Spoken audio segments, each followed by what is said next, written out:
Pendant le temps que j'étais administrateur paroissial, l'évêché m'avait offert le choix soit de continuer comme professeur, soit d'abandonner le professorat pour être curé de paroisse. Évidemment, comme je suis devenu prêtre pour le ministère paroissial, j'ai abandonné d'être professeur et on a fixé alors le jour de l'installation comme curé, et c'était le 8 août 1971, c'est-à-dire aux premières vêpres de la fête de Saint Jean-Marie Vianney, Saint curé d'Ars. Le doyen m'avait offert deux possibilités pour cette installation, soit de faire un salut traditionnel, soit de faire une concélébration. J'ai refusé immédiatement la concélébration. Alors, pendant le salut solennel, je prenais possession du salut confessionnal, je montais en chaire de vérité, je me suis rendu au baptistère, on m'a donné les clés de l'église pour ouvrir et fermer les portes de l'église. Et alors il m'a demandé sous quelle forme, soit sous forme de concélébration, soit sous la forme traditionnelle d'un salut avec les cérémonies correspondantes. Alors j'ai dit, pas de concélébration, c'est plutôt un salut que je souhaite. Et pendant ce salut, j'ai commencé par réciter le credo du Concile de Trente. Et il a arrêté ça assez vite, et puis il m'a conduit, n'est-ce pas, à la porte de l'église, donc je vais ouvrir et fermer la porte de l'église. Il m'a conduit au baptistère, parce qu'il a du devoir de curé de baptiser, et puis il m'a conduit au confessionnal, pour démontrer par là que j'ai le pouvoir d'entendre les confessions, et il est allé en chaire de vérité avec moi, donc, et puis à l'autel, donc toutes les fonctions d'un curé. Suite à cela, il est monté en chaire de vérité et il a commencé une allocution très étonnante où il revenait sur un fait historique où on affirme que les premiers chrétiens recevaient la communion sur la main. Je regarde, je suis étonné et je n'ai pas laissé passer ça parce qu'après c'était mon tour. Et j'ai pris exactement le contre-pied de ce qu'il disait, en disant que pour le ministère paroissial, je m'appuyais sur Saint Pie X, concernant l'Eucharistie, le chant liturgique, le catéchisme, et que donc il y avait lieu de célébrer la messe comme autrefois, et puis d'avoir une dévotion eucharistique, donc recevoir la communion à genoux et sur la langue. Et de plus, donc le catéchisme, l'enseignement des vérités du catéchisme aux enfants, et puis aussi la dévotion spéciale au Sacré-Cœur de Jésus, qui a très bien pris dans la paroisse car ça n'existait pas. Et normalement, le doyen aurait dû me destituer de nouveau parce que je prenais exactement le contre-pied de ce que lui avait dit avant cela. Mais il ne l'a pas fait. C'était l'époque aussi où on s'efforçait de mettre un prêtre dans chacune des paroisses.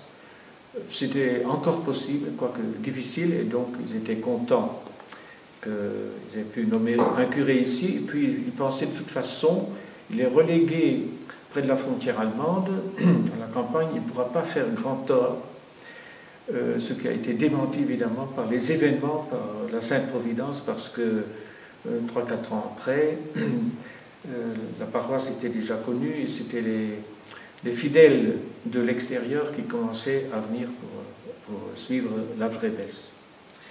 Les gens étaient contents parce que jamais ils n'avaient eu un curé jeune, je n'avais que 38 ans à ce moment-là.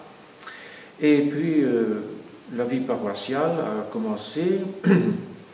J'ai introduit la dévotion au Sacré-Cœur de Jésus, c'était un de mes objectifs, ça n'existait pas ici. Alors tous les mois, je faisais une messe du soir suivie d'une heure sainte dans l'église voisine, à Howell, qui fait partie de la paroisse. Et puis le premier vendredi, messe du soir et adoration pour le premier vendredi du mois. Cette dévotion a beaucoup plu aux fidèles et jusqu'à ce jour, il y a toujours un bon nombre de fidèles qui assistent à cette cérémonie.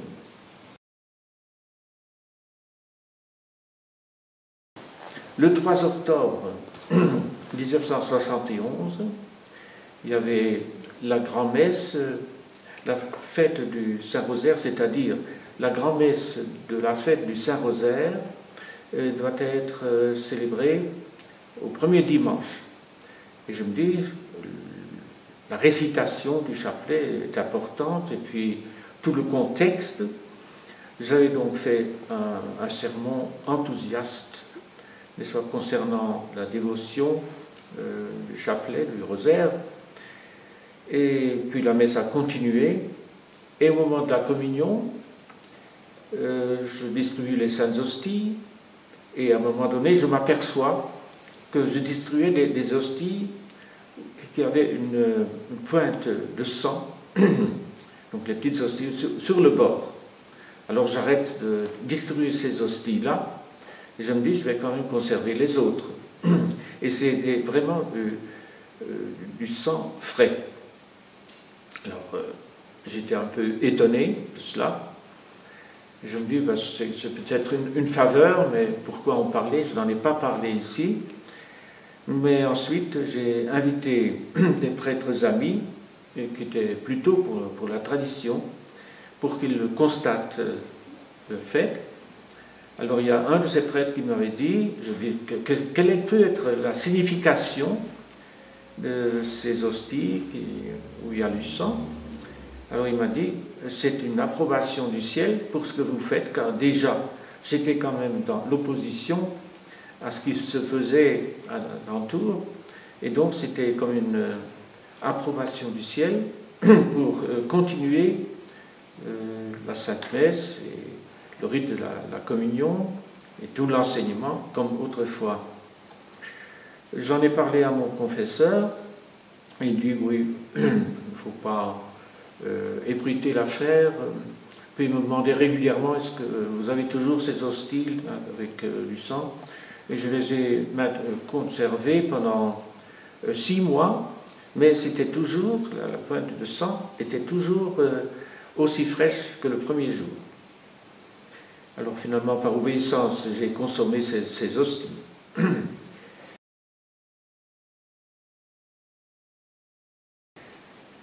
Alors, quelque temps après, c'était le 12 décembre 1971, c'était le dimanche Gaudete, j'ai fait la consécration, et même chose, je m'aperçois, au moment de la communion du prêtre, que là aussi, il y avait une pointe de sang au bord de l'hostie. Mais là, comme c'était l'hostie de la messe, il me fallait bien la consommer. Alors, c'était une consolation. Je n'avais pas besoin de ce miracle pour être conforté dans la foi, car j'ai toujours eu une foi profonde et une dévotion à la Sainte Eucharistie. Rétrospectivement, je dois quand même dire que cette faveur, ce miracle, a une signification plus grande que celle que j'ai perçue à ce moment-là, à cause de la dégringolade de l'Église, à cause de la destruction de la Sainte Messe et du sacerdoce. Maintenant, il y a 40 ans, depuis le miracle eucharistique, dont je vois beaucoup mieux la portée actuellement. Donc la Providence a pris les devants pour confirmer mes convictions concernant la Sainte Messe du missel de Saint Pie V, qui est valide, et par contre, la messe de Paul VI, je la considérée dès le départ comme invalide. Je ne l'ai jamais célébrée d'ailleurs, je n'ai jamais donné la communion dans la main. Et en rapport avec cela, le sacerdoce a commencé par le sacre, la consécration épiscopale.